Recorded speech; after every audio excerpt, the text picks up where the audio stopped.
خانم صاحبہ، امام علی مقام، کیا ان کا مقام اہل بیت اطہار؟ آپ سے عرض کر رہی تھی، جب پیغمبر گرامی اسلام صلی اللہ علیہ وآلہ وسلم نے دست دعا جانب آسمان بلند کیے تو نہ صرف یہ کہ خالق کائنات نے جناب نوح علیہ السلام کے واقعے کی طرح انہیں ٹوکا نہیں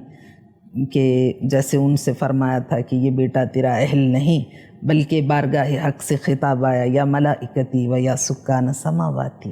انی ما خلقت سماء مبنیا ولا ارضا مدحیا ولا شمسا مضیئا ولا قمرا منیرا ولا فلکا یدور ولا بحرا یجری ولا فلکا یسری الا فی محبت ہؤلاء الخمسۃ الذین هم تحت الکساء،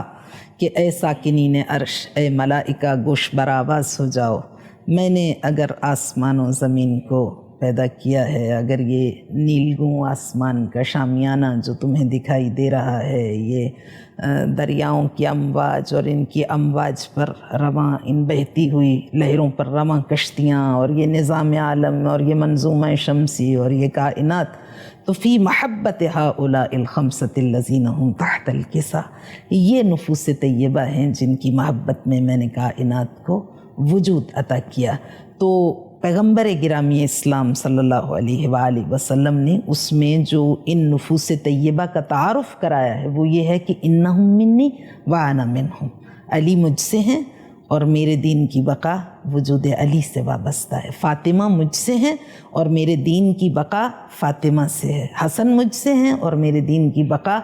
ان سے ہے، حسین مجھ سے ہیں اور میں حسین سے ہوں، حسین منی وانا من حسین، حسین مجھ سے ہیں اور میں حسین سے ہوں۔ اس پہ ہزارہا کتابیں لکھی گئیں، مقالے لکھے گئے، نان مسلم، مسلم، بڑے بڑے ریسرچ اسکالرز، آتھرز جنہوں نے کتابیں لکھیں پیغمبر گرامی اسلام صلی اللہ علیہ وآلہ وسلم کے اس جملے پر، جن کا تعارف خالق کائنات نے کتاب الہی میں یہ کہہ کر کرایا ہے وَمَا يَنْطِقُ عَنِ الْهَوَىٰ إِنْ هُوَ إِلَّا وَحْيٌ يُوحَىٰ، یہ پیغمبر گرامی اسلام وہ ہیں جن کے لب تکلم ریز نہیں ہوتے جب تک کہ وحی الہی کا نزول نہ ہو جائے، اور وما یشاءون الا ان یشاء اللہ، ان کے تو دل میں کوئی خیال بھی خطور نہیں کرتا جب تک کہ مشیت الہی کا تقاضا نہ ہو۔ وما رمیت اذ رمیت ولکن اللہ رما، رسول کے عمل کو، ان کے فعل کو اپنے فعل سے ذات حق نے نسبت دی، یہ سنگریزے آپ نے نہیں پھینکے، یہ میں نے پھینکے ہیں، یہ کلام آپ کا نہیں، یہ کلام خالق ہے، یہ ہاتھ کی جنبش آپ کی نہیں، یہ اللہ کی ہے۔ تو وہ پیغمبر گرامی اسلام اس شخصیت کا اس انداز سے تعارف کرائیں، اور ایک بار نہیں بار بار آقا نے یہ تعارف کرایا۔ تو یہ جو آپ نے ابتدا میں سوال کیا ہے کہ یزید کے لیے حسین کی بیعت اتنی زیادہ امپورٹنٹ کیوں تھی اور امام حسین نے اتنی مزاحمت کا اظہار کیوں کیا، آپ نے اتنا ریزسٹ کیوں کیا، تو اس کی وجہ یہ تھی کہ امام حسین، یزید شیطان کا نمائندہ ہے اور امام حسین وارث انبیاء ہیں۔ موسیٰ و فرعون و شبیر و یزید، این دو قوت از حیات آید پدید، زند حق از قوت شبیریست، باطل آخر داغ حسرت میریست۔ باطل اقتدار کے خواہشات میں فنا ہو جانے والوں کی زندگی کے محو ہوتے ہوئے نشانات کی داستان ہے، اور حسین ابن علی وارث انبیاء ہے، لہٰذا یہ ہو نہیں سکتا کہ یزید حسین کی بیعت کے بغیر کامیاب ہو جائے، اور یہ ہو نہیں سکتا کہ حسین ابن علی یزید کی یا یزید ایسے کی، کیونکہ امام حسین نے ان تمام حقائق کو برملا کیا ہے اپنے اس مختصر سے کلام میں جو 28ویں رجب کی رات آپ نے مدینۃ النبی میں گورنر کے دربار میں اس کے آفس میں جو خطاب کیا، جب اس نے آپ کے سامنے تقاضائے بیعت رکھا تو آقا نے فرمایا مثلی لا یبایع مثلہ،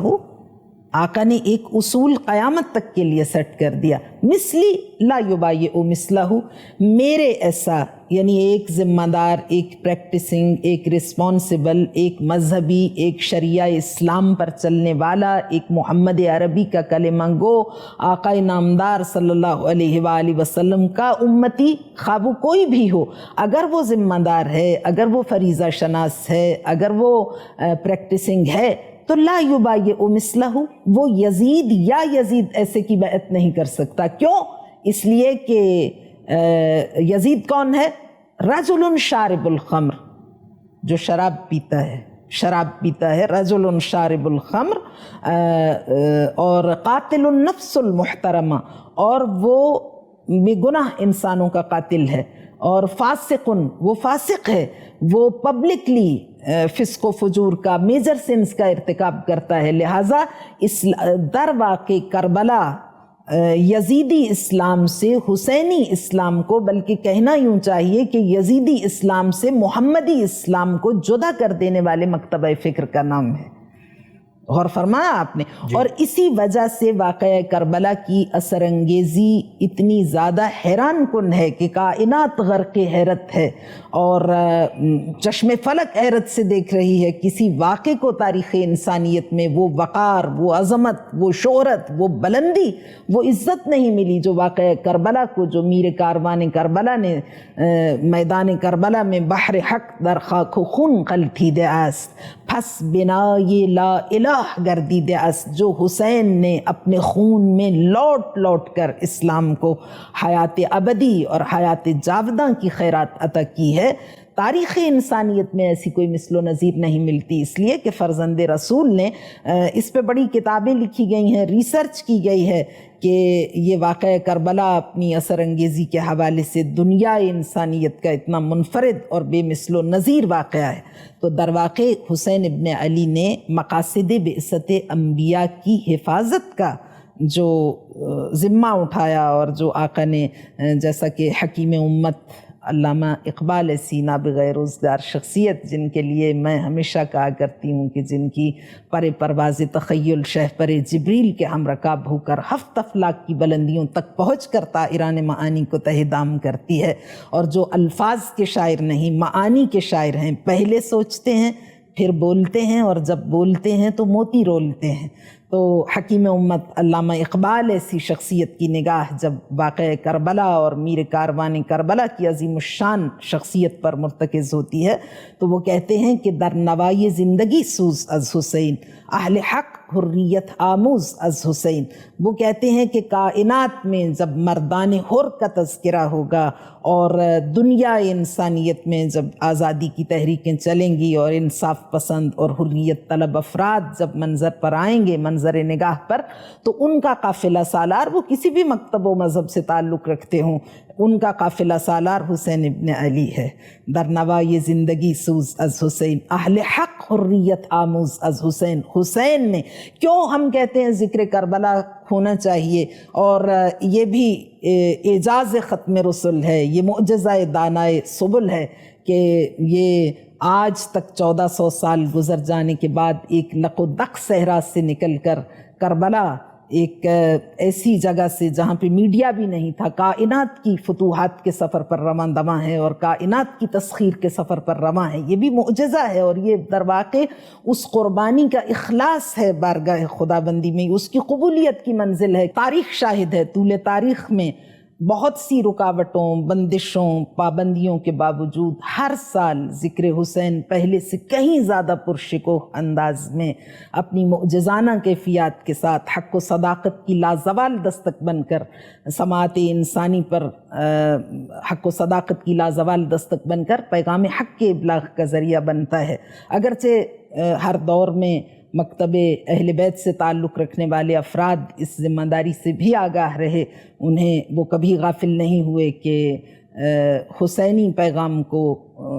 سماعت انسانی کی گوشزد کرنا ایک بہت بڑی اہم ذمہ داری ہے۔ انسان کو بیدار تو ہو لینے دو، ہر قوم پکارے گی ہمارے ہیں حسین۔ تو حسین ابن علی نے جو کربلا میں قربانی پیش کی ہے، آقا نے ایک معیار، بحر موسیٰ و فرعون و شبیر و یزید، ان دو قوت از حیات آیت پدید، یہ معرکہ حق و باطل، یہ تصادم ہر دور میں جاری رہے گا، شیطانی قوتوں کا رحمانی قوتوں کے ساتھ، حسینیوں کا یزیدیوں کے، حسینیت کا مقابلہ یزیدیت کے ساتھ، فرعونیت کا مقابلہ موسویت کے ساتھ۔ کسی دور میں خالق کائنات نے موسیٰ و فرعون و شبیر و یزید، کیا بہترین حکیم امت نے فرمایا ہے۔ تو یہ تصادم کی کیفیت ہر دور میں جاری رہتی ہے۔ تو فرزند رسول نے واقعہ کربلا کے ذریعے مقاصد بعثت انبیاء کی حفاظت کی ہے۔ باخبر رہیے ہر جگہ ہر وقت بر وقت ابھی سنو نیوز کا یوٹیوب چینل سبسکرائب کریں اور بیل آئیکن پر کلک کریں اور جانیے ملکی اور غیر ملکی حالات و واقعات یقین کے ساتھ۔